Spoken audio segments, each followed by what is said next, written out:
জয় Hind students, আজিৰ ক্লাছত আমি ক্লাছ 9ৰ গণিতৰ 13.2 চাম। ইয়াৰে প্ৰিভিয়াছ কোৱেশ্চনছ বিলাক মই দিছো অলৰেডি। আজি আমি চাম কোৱেশ্চন নম্বৰ 10 আৰম্ভণি কৰিম কোৱেশ্চন নম্বৰ 10ৰ পৰা। পেজ নম্বৰ 250 চাই লওকচোন আপোনালোকে। ইয়াতে আপোনালোকৰ মই লেসন দি আছে পৃষ্ঠকালি আৰু আয়তন। ইয়াৰে মই অলৰেডি মানে 9টা মান প্ৰশ্ন প্ৰিভিয়াছ ভিডিঅ মানে ক্লাছত দি দিছো অলৰেডি। যদি চোৱা নাই তাৰে পৰা চাই ল'ব, ঠিক আছে। আজিৰ ক্লাছত আমি কোৱেশ্চন নম্বৰ 10 ডিসকাস কৰিম। So, ইয়াতে চাওকচোন প্ৰথমতে চাই লও কোৱেশ্চনটো কি দি আছে, but before starting my class, welcome to my YouTube channel Exam Jyoti and let's start the class with today's question number 10. Okay? So, question number 10 কি দিছে? চিত্ৰ 13.12 এটো আছে যে এটো ইয়াতে আপোনাৰ কি দি আছে? তোমালোক এটা ল্যাম্পৰ আসাধনৰ গাঁথনি দেখিছাই অলৰেডি। ল্যাম্পৰ কথা কৈছে। সো এই গাঁথনিখন সজোৱা ৰঙীন কাপোৰ লগাব লাগে। কাপোৰ এটা লগাব লাগিছে। সো গাঁথনিটো ভূমিৰ ব্যাস দি আছে 20 সেন্টিমিটাৰ আৰু উচ্চতা দি আছে 30 সেন্টিমিটাৰ, ঠিক আছে। ভূমিৰ ব্যাস মানে এইটো হ'ব, ভূমি মানে এইটো, ঠিক আছে। সো ধৰি লওঁচোন ইয়াতে ব্যাস দি আছে মানে এইটো গোটেইখিনি, ওকে। এই গোটেই ব্যাসটো কিমাননো আপোনাৰ 20 সেন্টিমিটাৰ, ওকে। আৰু উচ্চতা কিমান দিছেনো 30 সেন্টিমিটাৰ। এইখিনি হৈ যাব উচ্চতা h, কিমান দিছেনো 30 সেন্টিমিটাৰ। ইয়াৰ উপৰিভাগ আৰু তলিখনত, ঠিক আছে, উপৰিভাগ এইটো হৈছে আৰু তলিখনত ভাঁজ লগাবৰ বাবে কাপোৰৰ 2.5 সেন্টিমিটাৰ, ঠিক আছে, 2.5 সেন্টিমিটাৰ কি কৰিব আমি কাপোৰেদি দাঁতি এটা ৰখাটো প্ৰয়োজনীয়, ওকে। সো ইয়াতে আপোনাৰ কি কৈছে উপৰিভাগ আৰু তলি মানে ওপৰৰ ফালেও দিম কাপোৰৰ তলৰ ফালেও দিম, দুই ফালে দিম। সো ওকে, সো এইখিনি প্ৰয়োজনীয় হয়, ঠিক আছে। সো গাঁথনিটো লগাবলৈ লগা কাপোৰৰ পৰিমাণ নিৰ্ণয় কৰা, ওকে।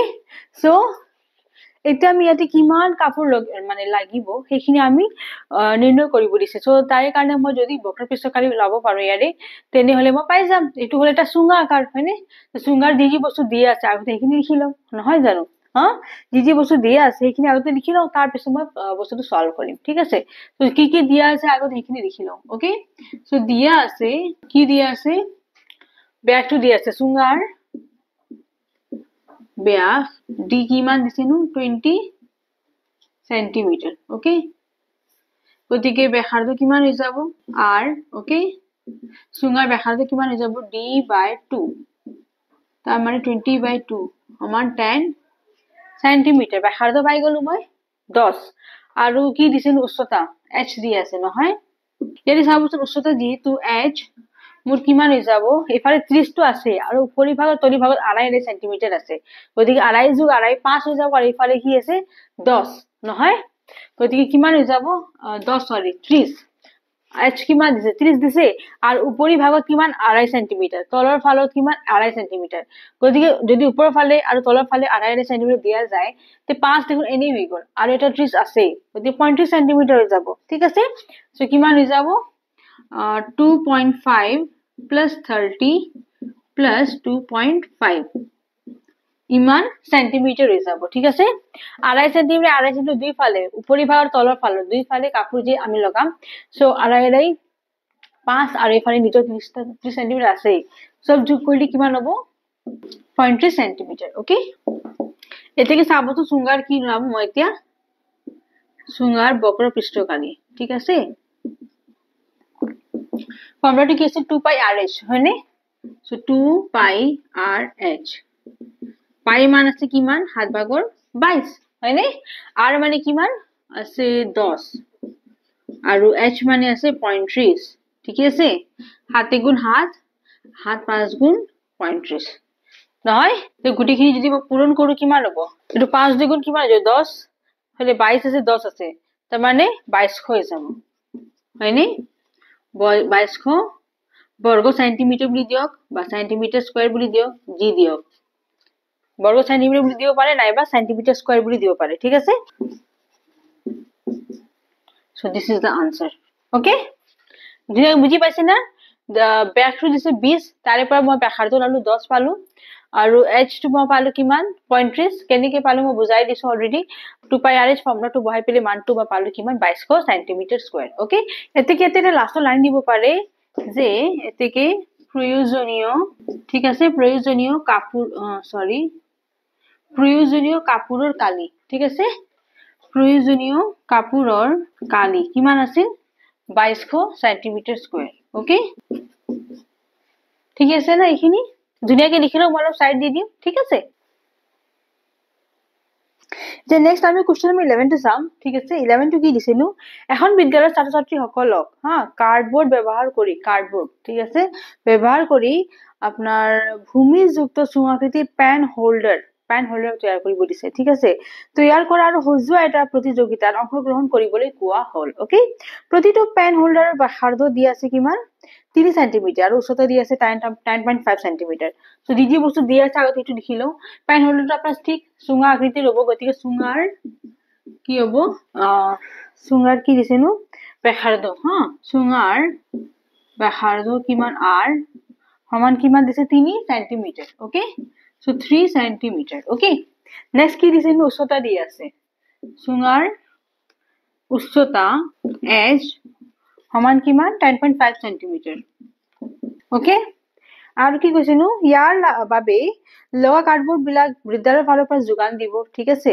প্ৰতিযোগীৰ সংখ্যা 35 হলে কিমান বোৰ্ডখন মানে লাগিব কিনিব লাগিব হাতে নহয় প্ৰতিযোগীৰ সংখ্যা যদি 35 হয় তেনে প্ৰতিযোগিতাৰ বাবে কিমান কাৰ্ডবোৰ্ড কিনিব লাগিব কাৰ্ডবোৰ্ড কিমান হতে আকৌ কিনিব লাগিব ঠিক আছে তো তাৰে কাৰণে কি কৰিম মই যেটো আপোনাৰ পেন্সেল আছে তলৰ ফালে ভূমি এটা আছে আৰু মেইন বক্ৰপৃষ্ঠকালি লব লাগিব তলৰ তাৰ মানে এটো পেন্সেল ঠিক আছে ওকে এইখিনি তো আছে এইখিনি বস্তু ইয়ালে তো লাভ লাগিব 2 π rh আৰু এটো বস্তু আছে যে ইয়ালে ওলাব π r স্কয়াৰ এই দুটো যোগ কৰি পেলে মই মুঠ পৃষ্ঠকালি ওলাম ঠিক আছে এতেকে কি হ'ব এতেকে সুঙাৰ ৰব মই ৰাপ কৰি ধুনিয়াকে দি দিও এতেকে পেন হোল্ডাৰ নহয় সুঙাকৃতিৰ ঠিক আছে এতেকে সুঙাকৃতিৰ পেন হোল্ডাৰ এতেকে সুঙাকৃতিৰ পেন হোল্ডাৰৰ মুঠ পৃষ্ঠকালি কিমান হ'ব আপোনাৰ সুঙাৰ বক্ৰপৃষ্ঠকালি প্লাস ভূমিৰ কালি ওকে সো এটো ৰাপ কৰি দিম ইয়াতে কিমান হ'ব সুঙাৰ বক্ৰপৃষ্ঠকালি ঠিক আছে প্লাস ভূমিৰ কালি ওকে সুঙাৰ বক্ৰপৃষ্ঠকালি ফৰ্মুলা কিমান আছিল 2 π rh আৰু এটো হ'ব কিমান π r স্কয়াৰ ঠিক আছে না π r স্কয়াৰ ইয়াতে চাবচোন আপোনাৰ পাই ইয়াৰে ভ্যালুজ কিটা যদি পুট কৰি দিও মই কিমান হ'ব 7/22 পাইৰ মান হল r মানে 3 আৰু h মানে 10.5 প্লাস अगेन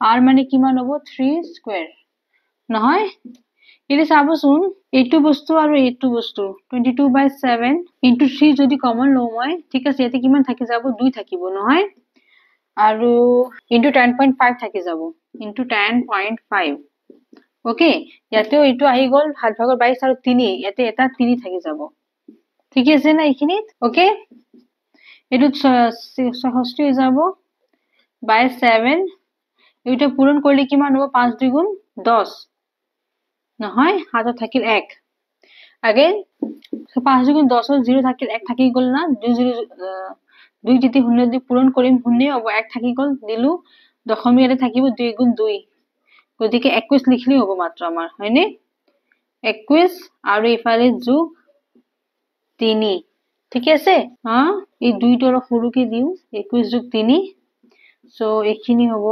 24 ওকে এই দুটা পূৰণ কৰিলে কিমান হ'ব নো 24 নহয় अगेन 24 আহিব 6 4 গুণ 24 যোগ 2 26 6 2 গুণ 12 6 2 গুণ 12 যোগ 1 3 4 8 5 1 সো 1584/7 ঠিক আছে এটু হল মুরগি সুঙাৰ আকৃতিৰ যে কাৰ্ডবোৰ্ড ব্যৱহাৰ আছে সেইখিনি ওকে সো এইখিনি মই ৰাপ কৰি দিম ইয়াতে এতিয়া এইখিনি আমাৰ কাৰ্ডবোৰ্ডৰ প্ৰয়োজন হ'ব এক মানুহৰ কাৰণে একজনৰ কাৰণে যদি 35 জনৰ কাৰণে কি হ'ব এইখিনি দি 35 যদি পূৰণ কৰি দিও মই আনসাৰটো পাই যাম ঠিক আছে এতেকে এটা লাষ্ট লাইন দিও এতেকে 35 জন গতিকে এটা চাবচোন এইখিনি বস্তু তলত যে মই দিছো ইয়াতে সাইডত লিখি দিছো তাৰ মানে জায়গাটো অলপ হে হৈ আছিল হা সো এইখিনি পূৰণ 24 কৰিছো ঠিক আছে কৰিলে মই 1584/7 পাইছো এটো হৈছে একজনৰ কাৰণে কাৰ্ডবৰ্ডৰ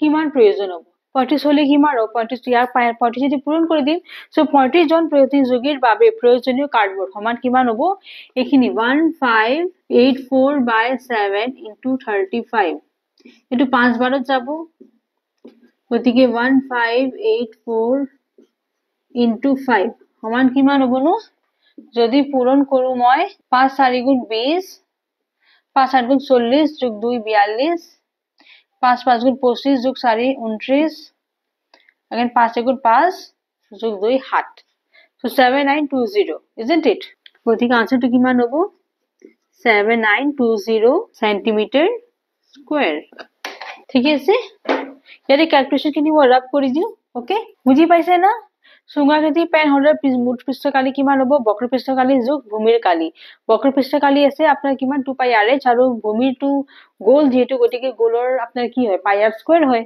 মানকেইটা বহাই দিছো বহাই পেলে কমন লৈছো এই দুটা বস্তু 7/22 পূৰণ 3 বাকি হেনেকে থাকি গল পূৰণ কৰি পেলে মই পাইছো 1584/7 আৰু তাকে 40 যদি পূৰণ কৰিছো কাৰণ 40 জন মানুহক কিমান লাগিব এই কাৰণে এটো হৈছে একজনৰ কিমান কাৰ্ডবৰ্ড লাগিব সো হেখিনি হ'ব 1584/7 আৰু 40 জনৰ কাৰণে 40 যদি পূৰণ কৰি দিম গতিকে আনসাৰটো কিমান পাম 7920 centimetre square okay so this is the answer আপোনাক ধুনিয়াকে লিখিলো ইয়াৰে লগত মই 13.2 কোৱেশ্চন নম্বৰ 11 আছিল লাষ্ট কোৱেশ্চন ইয়াৰ লৈকে মই ভিডিওটো ফিনিশ কৰিছো আৰু এই টপিকটো আছে 13.2 ইয়াতে ফিনিশ হ'ল ঠিক আছে যদি ভিডিওটো ভাল পাইছে লাইক বাটন প্ৰেছ কৰিব আৰু যদি সাবস্ক্ৰাইব কৰা নাই তেলৈকে then please subscribe my channel YouTube channel exam jyoti okay thanks for watching jai hind